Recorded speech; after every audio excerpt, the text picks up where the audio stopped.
Balake. Where is Balake at? My name's Blake. Do you want to go to war, Balake? I'm for real. Ron. Ron is here, everyone. Welcome back for more SPTV, where every day is one step closer to the total demise of Scientology. Guys, there's been a hell of a lot of protesting going on all over the place, different cities around the U.S. Police forces continue to be weaponized against protesters in multiple cities. Protesters continue to have basically the police falsely called on them. And Scientology staff members are starting to get arrested as well when they cross the line. It seems that it would be a good idea to get some advice out there from the guy who's been doing it all along and showing everyone how to do it and putting on a clinic every single day. Let's have a chat with William Good. How's it going, Streets? Good. How are you doing? Good. Before we get started, if anyone is not already subscribed to William's channel, it is Scientology Audit. He's known as StreetsLA, and you can subscribe to his channel and support him any way that you can. Okay, so, I mean, a lot of stuff has been going on. Obviously, the protesters in LA are being harassed by the police every single night. There's been many false arrests. No charges have stuck at all, except for whatever's going on with Josiah. I don't know if we want to talk about that, but we'll park that on the back burner for right now. Yesterday in Denver, a Scientology Sea Org member got arrested for crossing the line and assaulting a protester, assaulting Scientology Audit Denver, Jay out there. And, you know, I know you've heard the criticism that the protesters, it's too aggressive, it's too in your face, it's too over the top, it's not helping anybody, leave Scientology, and we've sort of addressed all that kind of stuff. I don't really want to talk about that. I want to talk about advice that what should protesters know if they're going to be out there doing this? What should they know that will ensure their safety and their success, and however you define that? What are some thoughts that you have about this? Well, look, I think first things first, the most important thing you can do to protect yourself is to film everything. If you don't want to stream it, just film it. Don't stop filming, because you're going to have an interaction with one of these Scientology Sea Org members or another Scientologist where they can make any claim they want against you. You need to have that on video so that you can prove whatever their accusations are false. So first and foremost, you want to protect yourself by filming. Understand that you have the First Amendment right to film anything in public. That if you're out there filming, nobody has an expectation of privacy while you're in public. So film, film, film. Secondly, I would recommend just don't put your hands on anybody. Don't touch anybody. If they are going to touch you, don't retaliate. In fact, take a step back. I'm not saying you have to run away, but take a step back. Make it clear that you are not the aggressor in this and that you were willing to de-escalate and let them look like, and listen, that's not even enough to guarantee that the police are not going to arrest you, but you want to put yourself in the best possible position that you can prove that you are not the aggressor in this. Listen, that you can say tough words, okay? I'm dealing with somebody right now who tried to get a restraining order who made a claim that I said fighting words, whatever that means. Fighting words are just words that seem to hurt feelings. You can say tough things as long as you do not make criminal threats. You don't want to criminally threaten somebody. You don't want to say, I will kick your ass, I will slap you. You don't want to say any of that. You can say things like, hey, yeah, we're going to end Scientology, we're going to put you out of business. Those are not criminal threats, okay? So protect yourself in that way by making sure that you don't cross a line with the things that you say. There's a lot that we can go over with this stuff, though. And I want to spend a little bit of time on this. And guys, you guys in the live chat, even if yourself, you're not one of the protesters or the live streamers, if you have a question on this subject that you think is relevant, that the answer to the question would be relevant to the protesters, please put it in the live chat. I'm going to do my best to keep an eye out while not looking like I'm just daydreaming while Streets is talking here. So let's see. I want to talk about the subject of escalation. And this is something you are fantastically good at. Well, not escalating. You're a big guy. I mean, to anyone smaller than you, you're probably easily an intimidating person. And yet you also, people also seem to want to step to you, these people are coming out of the restaurants, they want to step to you, and you don't you have a way of not escalating while not retreating. And it's this line that you're aware of what you're allowed to do.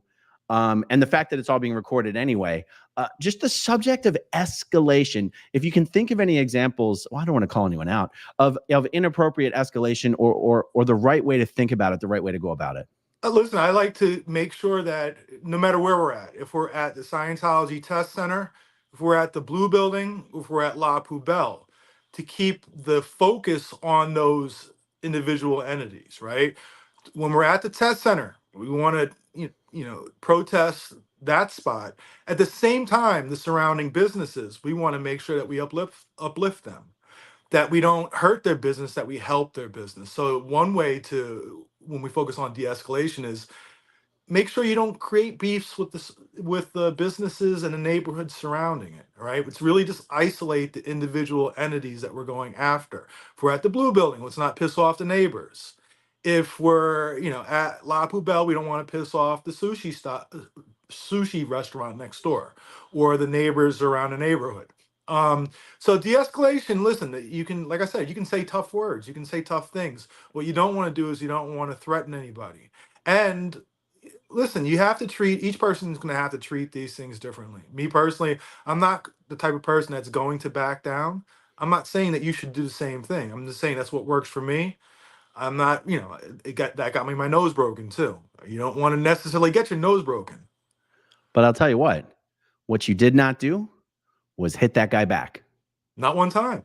That's Although crazy. Francois in court paperwork makes it sound like I was the absolute aggressor in that, and I was threatening to that I was choking some guy, and his friend had to come to his aid. Yeah, but at the end of the day, I just took all those punches. I'm willing to take those punches. Like I tell people all the time, if you had done that, somebody had done that to me 2-3 blocks away, I'm going to treat it differently. I'm going to probably fight them. I'm going to fight them. When it comes to the protest, though, I will never swing back. I've had somebody spit on me, blow snot on me, punch me in my face. I am not going to throw back. I'm going to document it. And I'm going to document the fact that they are the aggressors and I am doing absolutely nothing as far as a retaliation. Okay, I want to talk about, the subject of trespassing. Sometimes it can be hard to know what's trespassing and what's not. Like the test center, they've got that entrance. It's a doorway. It's a facility where they're literally inviting everyone to come in. I would have to assume that anyone out there who's either intentionally trespassing or trying to trespass should be avoided or ostracized, in my opinion, because I think that's the kind of stuff that Scientology will send in agitators to try to get people to trespass specifically. Like it's one of the easiest things to possibly get someone arrested for. I haven't seen anyone arrested for trespassing yet, but just what are your thoughts on that subject? Listen, I made a big deal about that at the test center when we were there. 2 things: made sure that we kept the doorway to the Scientology test center open and unobstructed, and kept the sidewalk clear enough to allow people to walk through. Why? I didn't want the police coming there and then giving a dispersal order because we are blocking up the sidewalk, we are blocking up the entrance. But also made it very clear, don't go in there, guys. Don't go in there. First off, it doesn't serve any purpose. Okay, walking in there and running a circle around the lobby area doesn't help our cause. Trespassing doesn't help our cause. So when you're doing that, you're doing it for selfish reasons. You're not doing it to help out the cause. You're doing it for, I guess, at that point, just to get attention. People like that should be ostracized. People like that should be called out. Me personally, if I see, I'd be like, hey, listen, don't do that again. All right, you're hurting everybody. This isn't about you. It's about everybody out here. Don't make it bad for us. So yeah, listen, don't trespass. There's really no reason to. What purpose? Everything that you do out there when protesting, you should say to yourself, okay, why am I doing this? What purpose does it serve? And will this, what will be the end result of this? If there's no sort of benefit, then don't do it. Yeah. The next question I want to ask you has to do with vandalism. I think what's incredible is that for all the protesters and all the spectators that have been showing up every day for months, there's not been one instance of vandalism or even alleged vandalism. So it's a subject that maybe doesn't even need to get discussed. But has anyone shown up and tried to Oh yeah. encourage that kind of stuff? Oh no, listen, somebody had come to the test center, had nothing to do with us, came there after the test center had actually closed for the night and ripped one of their numbers off of the building. Now, I Mm, wasn't there, and the protesters had essentially left. That was just one idiot wanting attention. My thing is, we got to set the tone with this stuff and let people know, listen, this is not we are not, this is unacceptable. As I would always say, we're going to win this war. The only thing we can do is lose it. All right, it's inevitable. We are going to win this. We can lose it with our own bad behavior, so let's not have any bad behavior. We don't need to resort to those sorts of things. So listen, I'm not the type of person who usually says, let's police this protest or whatnot. But in some ways, you have to, because you are always going to be defined by your worst elements. hmm Yeah. Okay, good. I've started a whole bunch of good questions here. Let me kind of go down these. First of all, we got Denver Scientology audit in the chat, Jay. Awesome. Awesome to see you in here, man. Thanks for joining us. Okay, I'm going to take these out of sequence, actually. Okay, Michael Andreas says, you can be arrested for fighting words, but the F word is not a fighting word. Yeah, I think fighting word is a legal term, isn't it? I mean, listen, if it is, I'm unaware. Yeah, it's in California, we call it criminal threats, right? Okay. You have to literally say that I am going to hurt somebody. They're trying to say that I had said fighting words by calling this guy a drug addict, even though he has Hmm. 3 songs on his album about using drugs. But apparently that was enough, to be considered fighting words by her. From a legal standpoint, it's not getting anywhere. You're not going to get Yeah. anywhere with that. I got a Google search here that's referencing something from the University of Wisconsin, Milwaukee, for some reason, but it does say fighting words are defined as words which, by their very utterance, inflict injury or tend to incite an immediate breach of peace. Such utterances are no essential part of any exposition of ideas and are of such slight social value as a step to truth. Okay, whatever. Fighting words are spoken words directed to the person of the hearer, which would have a tendency to cause acts of violence by the person to whom individually the remark is addressed. The term fighting words describes words when uttered inflict injury or tend to incite an immediate breach of the peace. That sounds extremely subjective and open to interpretation. Yeah. What was the phrase that you used, the actual phrase that California law enforcement It is uses? 422 PC criminal threats. You have to Okay, literally make threaten to hurt somebody, threaten to inflict injury, things like that. Me hurting his feelings that don't count in that. right. We got Confident Chris in the chat. Good to see you, Chris.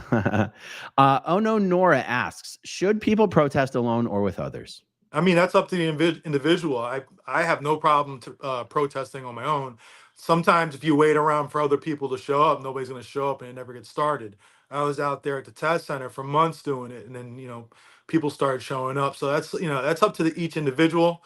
Um, Sometimes if you're really worried, if you're worried about your safety, if your safety feels unsafe, um, then maybe you need some other people out there. Me personally, I don't need anybody out there. I'll protest on my own or with a crowd. Right. We got Laura FM in the chat. Good to see you, Laura. We got Danny in the chat. We got Tao in the chat. Good gosh. We got Leah in the chat. We got Josiah in the chat. We got the full house rocking right now. Okay. I do have a bunch of other questions here. Let's see. Taylor Tortorella. Tortorella. Question: can you explain more about asking officers for their badge number and what are the benefits from asking? Oh, wow. So there's no benefit for asking. If you get an officer's badge number, listen, strictly with the LAPD, you can't, this is not related to other agencies. Each agency is different, but there isn't any sort of public database related to badge numbers. So if you get a badge number, there's no way for me to find out who that individual officer is. If I ask them for their serial number, there are databases where I can look that up. We have a website called watchthewatchers.net, if you take an officer's serial number and you type it in, it'll tell you their name, their age, their sex, what division they're in, um, what their salary is, benefits, things like that. If you have a serial number, there isn't any way. And it's quite honestly, we're going through a fight with this. Actually, a lawsuit was just filed yesterday where for the last 2 years we have been trying to get a list of officers' badge numbers. The LAPD has been telling us that, well, they don't have a list of the badge numbers, which is just, come on, it's outrageous. That's obviously not true. They have some sort of reference that allows them to see which officer has which badge number. But they've been fighting us over on that for a year now. They've literally breaking the law in the process. So a lawsuit was filed on it yesterday. So, long story short, if you're dealing with the LAPD, don't even bother asking for a badge number. Ask them for the serial number. It's more important than a name. There could be Hmm. a number of, say, Daniel Rodriguez, but there's serial numbers are, individualized towards one person. So get their serial number, and with that, you can get all the information you need. That's awesome. Someone's talking to Hellcat in the chat, but I cannot find him in there. I must be missing it, but I'll pull him up if I see him. Okay, so let's see. I have a bunch of good ones here. Okay, SJ wants to know, should a protester always call the police when someone grabs their phone?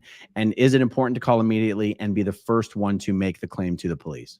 I say it is. Listen, the way that they've been weaponizing the police against us, I think it's important to document and get it out there. Even if the police are not going to act, even if they refuse to take the crime report or whatever, it's still important to document that you wanted the police called, that you called the police, and to try to get somebody out there to take that crime report. So yes, if they anything, I will say this: they will, in a heartbeat, call the police against you.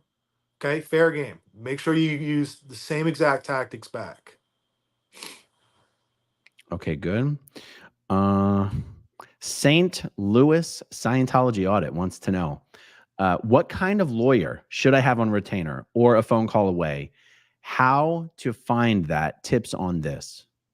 Yeah, I mean, ideally you would like a First Amendment lawyer and maybe a family court attorney who's used to dealing with, say, restraining orders. I've been saying since the beginning, I will end up during the course of this, there will be 6 attempts to try to get restraining orders against me. I've been expecting it from the beginning.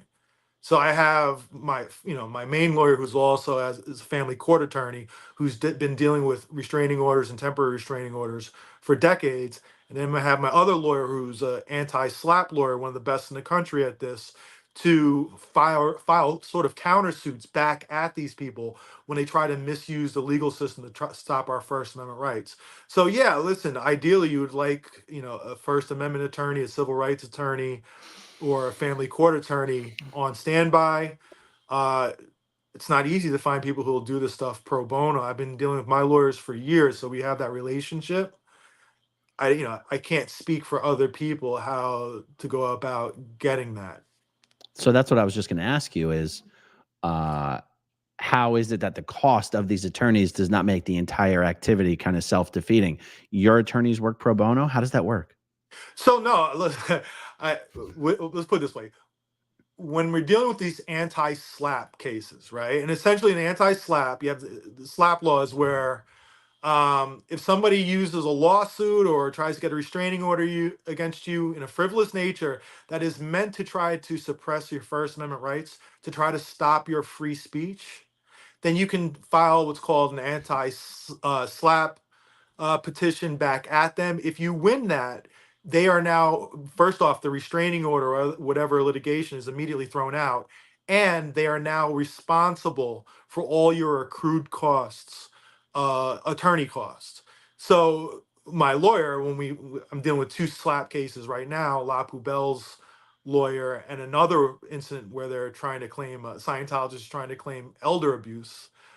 If we win these, and I expect to win these, in each of these cases, they're going to owe my lawyers 20, 30, $40,000. Do they have it? I don't know. It's not my problem. But there has to be some sort of repercussions to make sure that these things aren't just constantly filed in a frivolous nature. I think, and I would say with this Laku Bell one, it's such a slam dunk. I can't believe the incompetence of their attorneys on that side is just, it's so evident. They have no idea these are not litigators. And I tell you what, they're going to have a hard time in court. So yeah, listen, it's important to, if it can become pro bono if you win these, if you have anti-slap cases and you win them, the other side is going to pay for your costs. Very interesting. Okay, St. Louis Scientology Audit has another question here. What happens if you do threaten someone, or if someone takes something that you've said as a threat? Yeah, don't do that, because that's a crime. Yeah, you don't want to do it. I mean, listen, let's talk about threatening, right? So La Poubelle's owner is saying, I'm threatening to close down their business. That's a fact. We're going to close down your business. That's not a criminal threat, because it's not a threat of violence. That's just us using our First Amendment rights to speak out against what we're speaking out against. Now, if you say, I'm going to slap you, I'm going to hurt you, I'm going to come find you and hunt you down and hurt you and stuff. Yeah, that's a threat. You don't want to say that. What if you say something like, I dare you, hit me, I dare you, go ahead, do it? That's not a threat. Okay, all right. Might not be wise, but not a threat. Be willing to get your nose broken.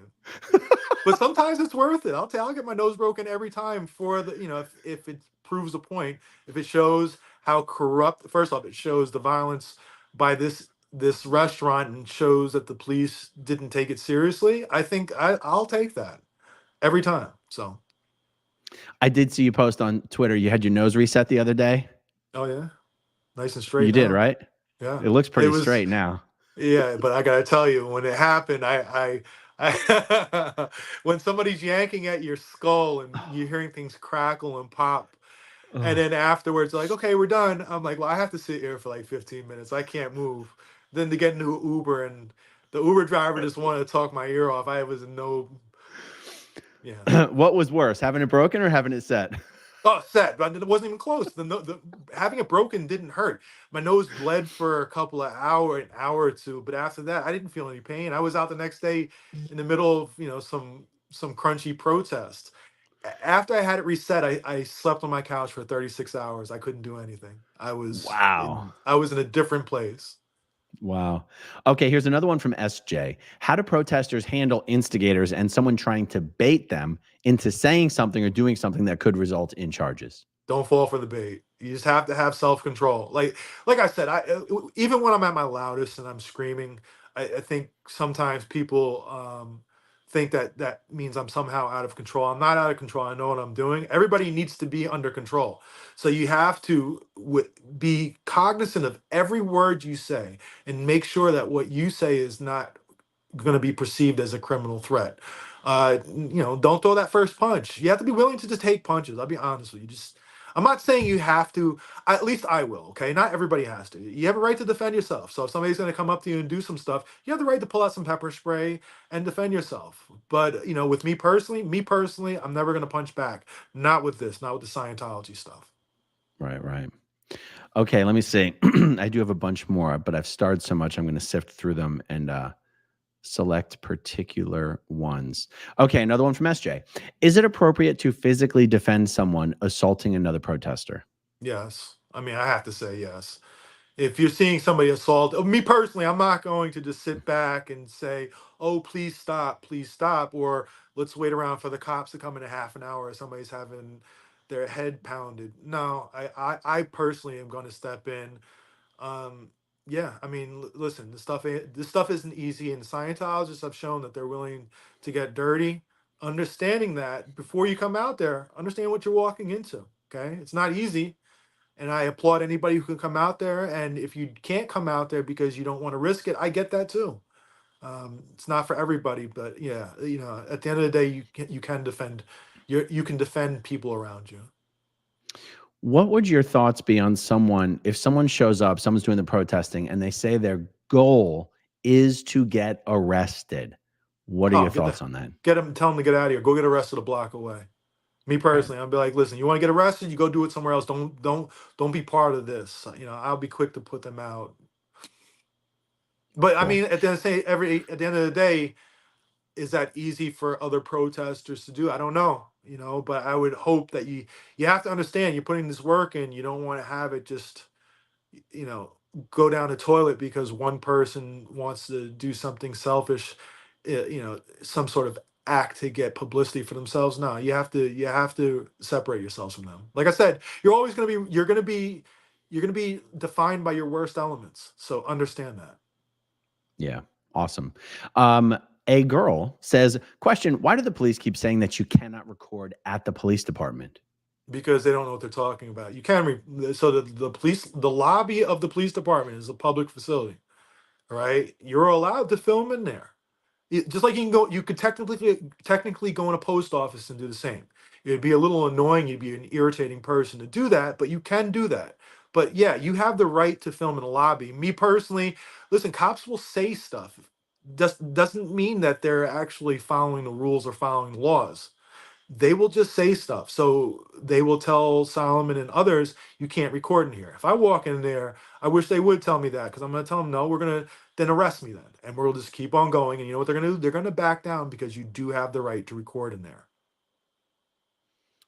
Okay, awesome. Okay, here's one.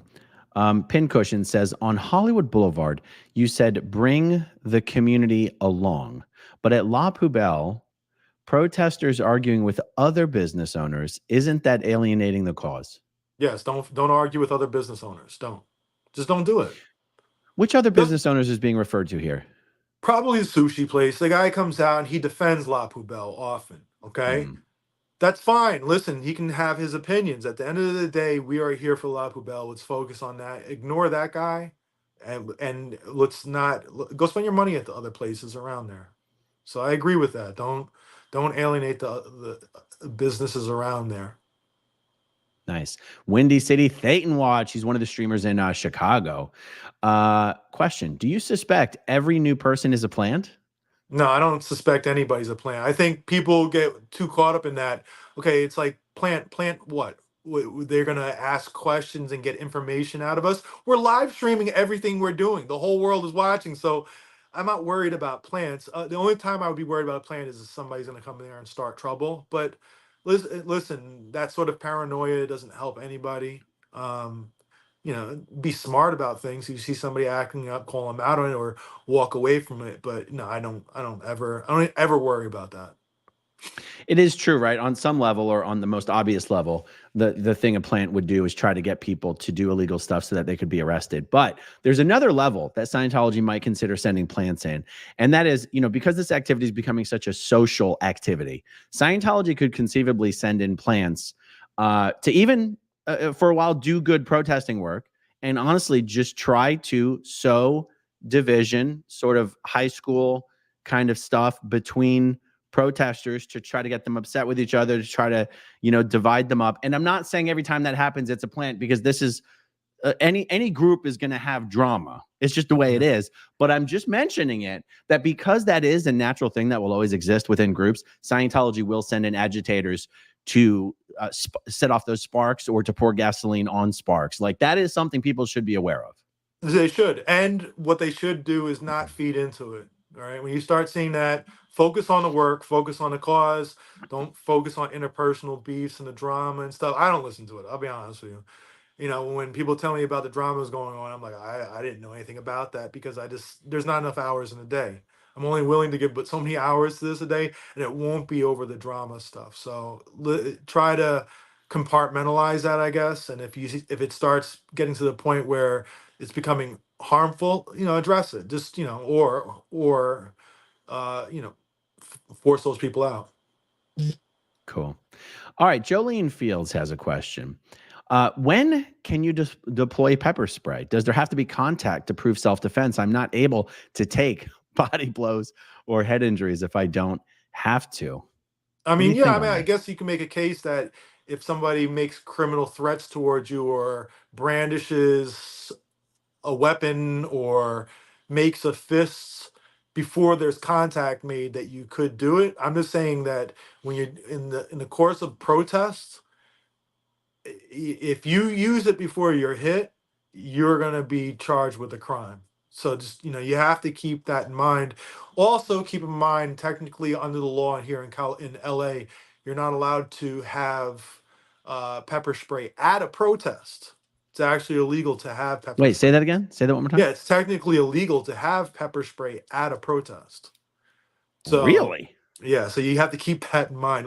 I've been at protests where people have been kettled, surrounded as the cops move in, and all of a sudden you look on the ground and you see like 30 cans of pepper spray on the ground because they know that you're not allowed to have that at a protest. So can we say that that's at least a California rule? That's a California rule. Wow. I guess that's kind of similar to like people who conceal carry. You can't be out there instigating stuff. There's a higher standard. You can't go out there picking fights knowing that you've got something on you concealed. Is it kind of the similar? Like, yeah, you can go to a protest, but if you come with pepper spray, that's a problem. Yeah, I mean, listen, there are things that are banned from protests like flags. Carrying a flag. I The did not reason know why that. is Are you serious? no, yeah, because oftentimes the flags are used as a weapon. The whole purpose of carrying a flag Oh, there is for that pole. So you turn it upside down and you start beating somebody with it. So stuff like that is enough to get you arrested, even before you get to the protest. I've seen people get arrested carrying flags when they're a block away, headed to the protest. wow. Well, Yeah. since it's already, it's already been publicly live streamed, what happened a few weeks ago at La Poubelle. Is that one of the reasons why Danny might have gotten in trouble for that incident is because No, or are those not no. considered actual protests? So, listen, that's going to be a fine line because are those considered protests? How many people have to be there? Does it have to be a sanctioned protest? It's Oh, these are things that are sort of untested. Quite honestly, these are oh, sort of rules that have come around since 2020, and they've been untested. So it's really up to the prosecutors to decide. With Gascon, I don't see the DA here getting too involved with those sorts of arguments. He doesn't want that. interesting. SJ with all the good questions tonight. I think this question, I don't know if you agree with the premise, but let's just take the question. Why is it bad to be a planned, organized protesting group? Isn't that how all protests work? Now, William, I don't know that you've ever said something like this. I have said that I personally, when I hear people trying to make efforts of, oh, all protesters should do X, Y, and Z, or trying to make it seem like we should all organize. I'm like, what I love most about the protests is that they're not organized. And I tend to have a bias that if they are officially organized, that somehow Scientology would use that against the protest. But I'm kind of just talking out of my feelings when I say that. That's not like some informed opinion that I have. So what is your take on this question? Yeah, listen, I think the best protests are the ones that are organic, but there's nothing wrong with planned protesting. Again, I started off doing this just walking my dog at lunchtime, stopping by the Scientology Test Center and spending a few minutes there, and it kind of grew from there. And then when Jessica and Chris came out, yeah, we actually organized it to a call to action. So when they had their Winter Wonderland when it opened, to have a crowd there. We got a good crowd there that first day, and it sort of built from that point. So it could be a combination of both. Um, I will say this: we don't ever say, "Hey guys, tomorrow night this is what we're gonna do and this is what the plan is." Everybody kind of just does their own thing. They show up when they show up. I don't. Will I be there at tonight? Most likely. Is it guaranteed? Don't know. What time will I go there? Whenever I get free. And I think most other people feel the same way. So it's not necessarily it's not organized, but even if it was organized, that's fine too. Just understand, as things become more and more organized, there'll start being division because not everybody agrees, and it sort of creates problems. I like the way we do things now. Some people will be at La Poubelle, some people will be at the Blue Building or wherever else. I remembered the other reason that I thought trying to make it more official organized was a bad idea. You know what happens as soon as you start to organize, you get hierarchies, you get the boss, you get the in group, you get the out group, you get the petty infighting. I go, ain't Yeah. nobody got time for that. Just Yeah, show that's up with why a damn phone. when they try to say, "Hey, you're the leader of this," first of all, I want to empower everybody else. Like everybody else is out there. Guys like Chris and them, they put way more hours in than me. How am I going to sit there and say, I'm running things, whatever? Do people look at me as a leader? Sure. I don't deny that. And will I offer advice and give, my opinion on things? Of course. And do I have influence? Definitely. But at the same time, I don't want to take away from what other people are doing. They're out there doing new things. Jessica sent me a message about the stuff she's doing with the political figures on this. So everybody's doing their own things. And yeah, listen, I don't think we've had any sort of infighting like that where there's that hierarchical and the jealousy and stuff. There hasn't been that. At least I don't think. Yeah. Yeah, it's been pretty good. Okay, Mountain Tops. What is the best resource to use to learn the local police laws? The handbook or SOP, or is there another place to research police policies in an area? I mean, listen, it's different everywhere. I would recommend just understand the intricacies of the Constitution first and foremost, especially First Amendment, Fourth Amendment, those two specifically, and and all the other amendments.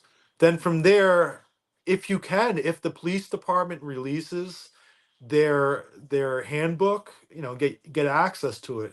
Have I ever read the entire LAPD handbook? No. I just look at individual instances and then we'll look up stuff from there. And over time, just became more and more aware of what the policies are. But where is the best resource? There isn't. Every department is completely different, so it's hard to say. So I saw the video recently where you looked up a police code, even to prove that the statute the guy was accused of violating by spitting on the sidewalk didn't even exist. So, like, give me an example of what words someone might plug into Google to try to find that code, just specific to LA. Is it LA Police Code? What's the phrase The you might look for? LAMC, LA Municipal Code, right? And that was a problem, Okay. but that's imperfect too. So that cop was an LAPD cop, and they went and saw a guy spit on the sidewalk, and I guarantee I know what happened. He was like, "Wow, is that against the law?" And he's like, he probably said to his partner, "Google it and see what code that breaks."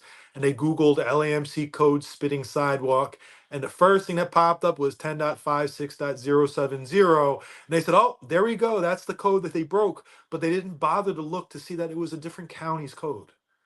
It So, but was now that I'm just thinking out loud here. So, I was thinking that the laws were the police laws, but they're not. They're the city laws. You're saying LA municipal means city. So, it's not that the police have you're not looking for the police code. You're looking for the city codes, municipal ordinances, Yeah, you're going to have laws. the state laws, and then you're going to have the individual city municipal codes. And then beyond that, then you have the individual department's policies too. So, for instance, there's no I see. law that prevents an LAPD officer from having their tattoos showing, and in California, and there's no law in the LA County that prevents them from having tattoos showing. But LAPD policy does say that no tattoos are allowed to be shown in public. So you have to, Mm, look at all three. that's very interesting. Okay. Yeah, this is interesting, right? Because even in your restraining order, they used language trying to essentially imply you are either part of or the leader of some sort of a gang. Oh yeah, And a hate group SJ too. here says, I thought that law enforcement could call you a gang if you're an organized group. What can you comment on about this? They can't. I mean, they can call me whatever they want. What they have to prove is a crime having occurred. There's no crime occurring. You can go if they want to classify us as a gang, whatever. If they want to call us a squad, whatever. From a legal standpoint, it means nothing because they have to show a crime. No crime has occurred. So therefore, their feelings about or how they want to classify us means absolutely nothing. I get what you're saying.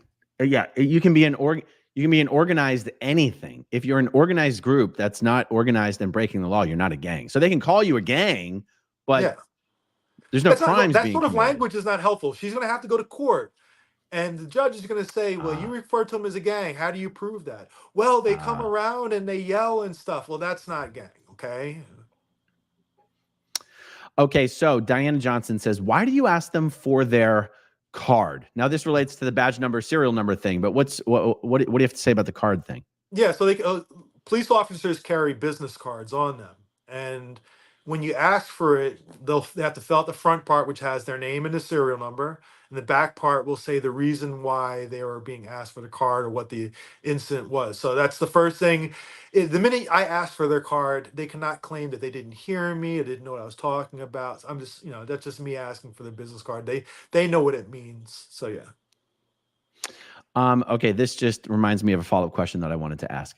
Tattoos, are you serious? I have seen people. Actually, I just saw this. Long hair Mexican did it in Denver a couple days ago. The police officer was there. A lot of his tats were showing. He asked the officer, "Are those gang tattoos?"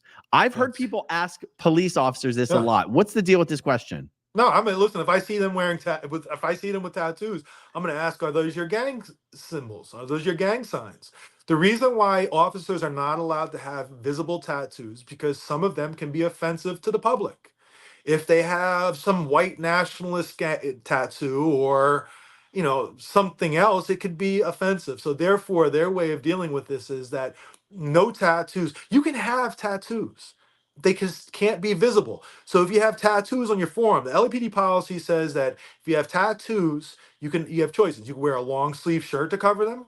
You can wear an arm sleeve, either skin tone color or black.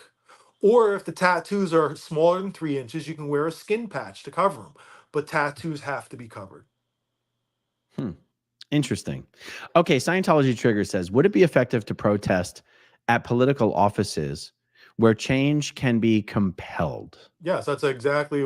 I mean, protesting goes by different forms, right? You don't actually have to stand outside walking around picketing, banging on pots and pans. You can just confront politicians whenever you see them. So going to a politician's office and trying to get answers from either them or their staff is worth it. I think that's actually key to getting stuff done. If you want to make change with this, we're going to have to change. We're going to have to get the IRS to reevaluate Scientology's tax exempt status. That's not going to be done without political pressure. Last week, DOA and Mindy and Lara went and confronted Hugo Soto Martinez at a town hall over here. I was trying to make it there, but I couldn't get there in time. And they got him on record of him saying, when they asked about it, him saying, "Well, this is the first time I'm hearing about this.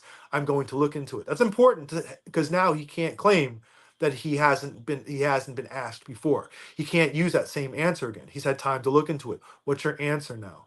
I think it's important. And listen, I got to tell you, if he says that he's for getting rid of Scientology's tax exempt status, being this district represents the test center, the blue building, the building on Ivar, all these buildings, they are going to lose it if he says that. But if he doesn't say that, if he says that Scientology should keep their tax exempt status, my community is going to lose it. He doesn't want that. He's going to have to answer this question. It's a tough question. And that's why you run for office, to answer these tough questions. I was just thinking today that I had kind of lost touch with, a movement you recommended, and I was trying to help push along, of asking everyone who's currently running for Congress what their position is on holding hearings into Scientology's tax exemption. It's only March. Elections are in November. There's still an awful lot of time to revisit this campaign, and I think it's an amazing campaign to get people involved with. I think it's key to do it. I think right now is, I mean, listen, it's important to do it anytime, but the key is doing it from the summertime after that. I think because people kind of tune out politics during this time, get them on record and have them running. If they don't want to answer that question, if they're going to be squirming, that looks bad if they run away from it. So listen, ask these politicians every chance you get. That's right. Okay, let's see. Sharona, why shouldn't protesters follow people trying to make them engage? After being attacked, how should a protester act while following the bad actor to get their license plate or location? No, listen. If somebody attacks you, whatever, and you have a right, you want to try to get their license plate or some sort of identifying information so you can file the crime report. That's perfectly reasonable. Um, if you're attacked, now, if you're just having an argument and somebody's saying, you protesters are loser, don't follow them to their car. Just let them go. You're not. It doesn't. It's not going to be helpful. You're not going to change their mind, for one, and you're going to look like the aggressor. So this, don't follow them to the car. But yeah, if you are attacked, absolutely follow them and get some sort of information so you can, so you can file the crime report. M. McAleese says, right now I'm physically unable to protest. However, that means I have all sorts of time for computer work and research. How can I help beyond donating money? Go through everybody's videos and sort of timestamp things when incidents happen, right? So I want to put together a video on Ludo. Somebody has time to go through all of the videos and find every incident we've had with the Ludo, with him refusing to take the crime report against SB Spanglish, him involved with your incident where you were, were you arrested? Yeah, you were arrested. They can say detained or whatever. You were handcuffed and brought to a station for hours. That's arrested as far as I'm concerned. And all the other incidents that he's been involved with. Same thing with Senior Lead Officer Brian White. Go through all the videos you can and try to clip together as many videos. And if you can prepare that stuff, then we can actually start putting together other videos, sort of like what I did with my Film the Police one the other day, where I was calling out that cop. If I don't have to go and search for these videos, I can just go ahead and edit them up and put them into a video. It'd be highly effective. I think we'll reach many tens of thousands of people, because that's important to build your narrative.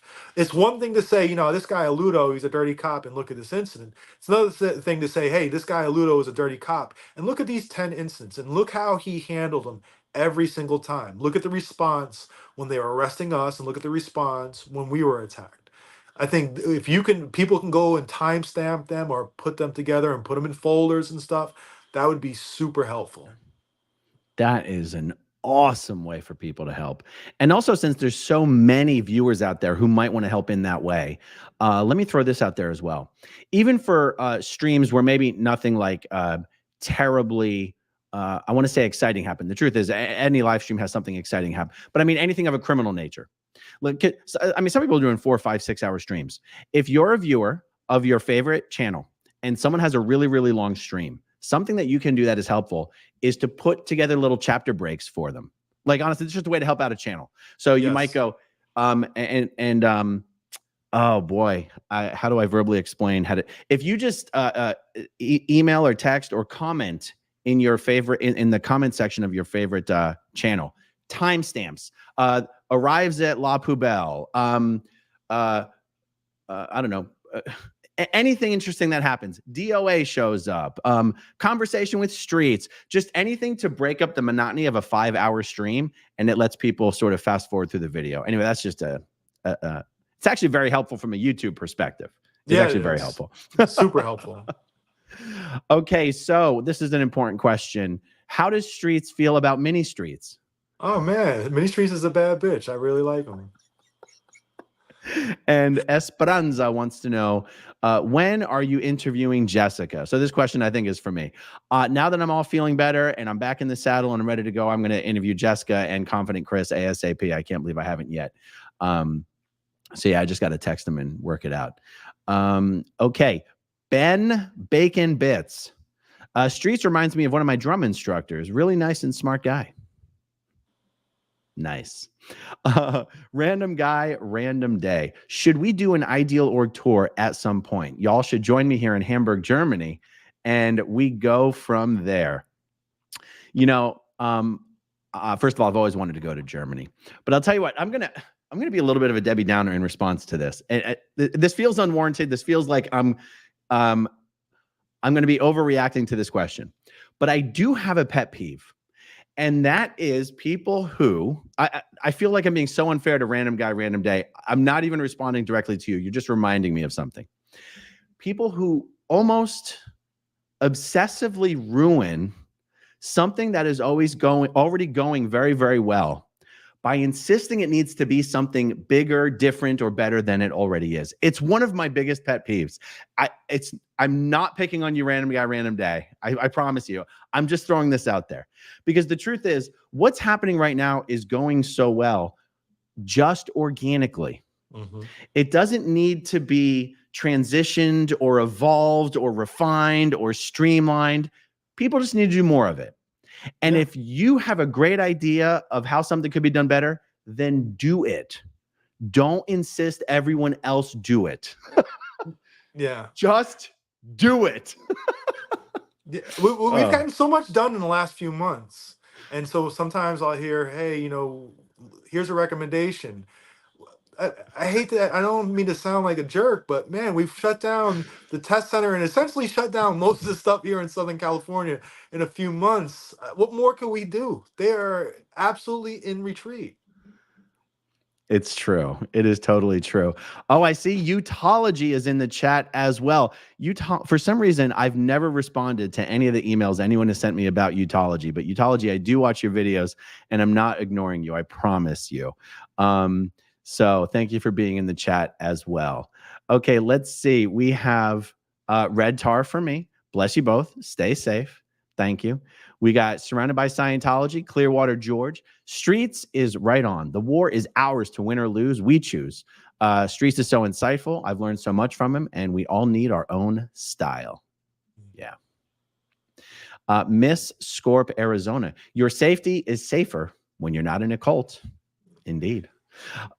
Christian B says, are serial numbers the same for Canadian police? No. So every place, like I said, every place is going to be different. Some places, officers may not have serial numbers. They may have badge numbers only.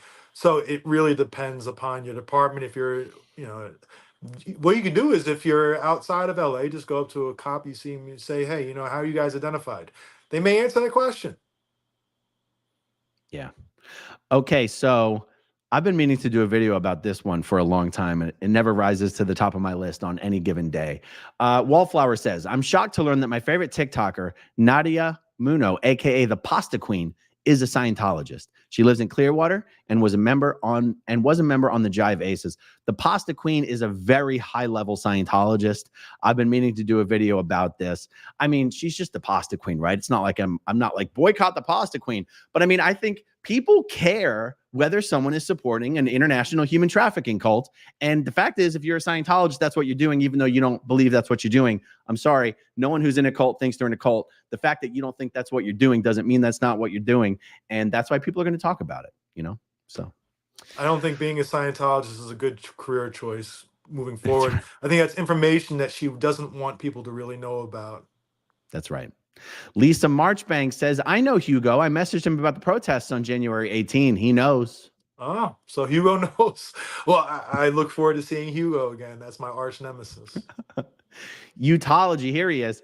According to DOA's documents, it's official. Scientologists are guests of La Poubelle. What do you think? Oh, because it did say something in there, right? Do you know what they're talking about? Yeah, listen, they in DOA's paperwork, they admitted that this is a Scientology hangout and Scientologists frequent there. In my paperwork, they said we have absolutely nothing to do with Scientology. We don't even understand why they're protesting. They serve no real purpose of protesting. That's so. Listen, like I said, I'm not dealing with the best lawyer in the world here that we're going up against. Let's put it that way. Wow. Well, they let the cat out of the bag there. Afina Proxipes says, Will, thank you for all you do in bringing things to the forefront. What's done in the dark always comes out in the light. And SPTV Tattoo Warrior, one of my moderators, I am smart, but I do not know how to do that clipping thing or that time stamping thing. Is there an easy explanation? Barb, I'll explain it to you afterwards. It's actually really simple. Matrix Tech Solutions, good to see you, Matrix Tech Solutions. Keep up the great work. I watch every day. And Danny, what is Danny's new handle? Danny's Impact, at Danny's Impact is his handle on YouTube now. Great job, both of you. Thank you, Danny. And let's see. Okay. Brigitte Declerc, a huge fan of William. Question, Aaron, can you tell me how come Scientology can open an org in Paris when in France they are classed as a cult? Thank you for the question. Scientology's had an org in Paris for generations. And it's just that being classified as a cult in France, which I'm taking you at your word on that. I did not know they were necessarily declared a cult. The answer to your question would simply be that cults aren't illegal. They might just come under a separate, a separate thing in France. But clearly it's not illegal because they've been there for generations. Thank you for the question. If I could bring this up. So Danny had posted on YouTube that he received a city attorney's letter related to his case. Yes. So I think that's important to bring up because I think people will see that and say, oh, wow, what they're trying to escalate it. It's actually a good thing, right? So what will happen is you'll be charged with, say, something to the DA. The DA rejects it. It's booted down to the city attorney as a misdemeanor. City attorney reviewed it. And so what they're saying now is we're not going to bring charges. We're going to have a phone call. And I've been to these before. And what they're going to do is tell you, you make sure you behave yourself. and if you behave yourself, this will all go away within the next 10 months. But we reserve the right to bring charges in the future if you don't behave yourself. So that's all it is. I've been to these, like, for one, I think I brought it with you before, where they accused me of eavesdropping. They tried to get me charged with felony eavesdropping because I was recording my phone calls with the police department, with the higher ups. Um, and the DA did not accept it. So they sent it to the city attorney. The city attorney didn't pick up charges, but they had a city attorney hearing with me, and I got on a phone call, and the city attorney said, you can't record these phone calls. It's against the law, and don't do it again. And I told her I'm going to do it again. And as soon as I got done with that phone call, I went and called the police department over in Hollywood and recorded the phone call and sent it over to the police chief the next day to let him know I recorded it. So what they'll do is they're going to do a lot of just sort of yelling at you, telling you to behave yourself. But what they're really saying is, we're not bringing charges. So it's not illegal for them to try to insist that they have the authority to order you to do things that they don't have the authority to do? Like, it's kind of a loaded question, but. So first off, with the city attorney letters, right, it'll say, if you don't call in on that day for that meeting, then we have reserved the right to bring charges. What they're really saying is, you calling in for the city attorney meeting is actually optional. You don't have to. If you don't call in, they may pick up charges, but if you were going to do charges, you would have done it already anyway. And you haven't. So they may say, hey, you know what, Danny? As long as you don't protest in front of Scientology for the next 6 months, we'll make this go away. They have no right to do that. They could ask, but they have no way to enforce that. So my general thing with this is, you go through these meetings and you tell them, kiss my butt, and that's that. Red Tar for me says, open carry and concealed carry is legal in Idaho during protests, not the same in all states. Be aware in other states, PC. Yeah, if you show up to a protest with a gun, you're gonna have a lot of cops out there with guns pulled on you. Don't do that. You'll make their day. Yeah. Okay, Nerd Report has a question here. Good to see you, Nerd Report. What are your thoughts about we in LA getting chased by a car and the LAPD doing nothing? Yeah, I mean, listen, I've got to get some time together. I want to press the issue on that. They want to file a crime report, refused a crime report. I'm going to have to write up Detective Rand for that. I'm not just going to write them up. I've been including, like, I have a blind BCC list of my emails where over the years people ask me, can you just BCC me on this? So I have like 100 people that get BCC. I've added you to it too. And what I'm going to do is I'm going to confront the police chief. I'm going to ask him, why are they refusing to take the crime report on this, and what are you going to do about it? Wow. I haven't seen that one. Actually, I'm not even sure I'm familiar with the We in LA channel. I'll have to look that one up. Yeah, she was followed by some guy who was harassing Solomon the other night, and followed him to the train station. He got in his car and followed her. Not good stuff. And the police refused to take the crime report. Wow. All right. Alan Sanderson has a question. Any value in visiting the local police before a protest and explaining what you are planning and that you're going to behave yourself? Might also prevent swatting. That's an interesting point, that last point there. What do you think? I mean, it doesn't hurt, I guess. It doesn't hurt. Definitely doesn't hurt. Will it help? Don't know. But it definitely does not hurt. Okay, so here's a bit of advice, and then we'll wrap it up. Hunter Bay says, remember, all politicians like parades, and they can't get away from the camera at a parade. Ask questions. Trapping them at parades. I like it. I every time that there's a parade, during the Christmas parade a few months ago, I caught 2 members of the city council. I go out to every parade specifically looking for politicians. So yeah. So this came from you. Listen, that's been a thing I've been doing for years. If there's a parade going on, and I got to tell you, if a politician isn't well liked, when they come around the parade, it gets really quiet, and people can hear my mouth really well. That is amazing. All right, Danny says, I will never stop protesting, even if they tell me. That's right, Danny. All right, guys. Well, this has been great. Streets, I'll chop this up into some segments for the most relevant questions and publish them as standalones. And if you want to use those on your channel, please feel free, of course. All right, guys. This has been great. Thanks for hanging out with us. Thanks to everyone who watches until the very end. And we'll talk to you soon. Okay, if you want to see my rock and roll songs, click right on this guitar. And if you want to see a different one of my videos, oh, then you could click right inside here. If you have subscribed or not, subscribe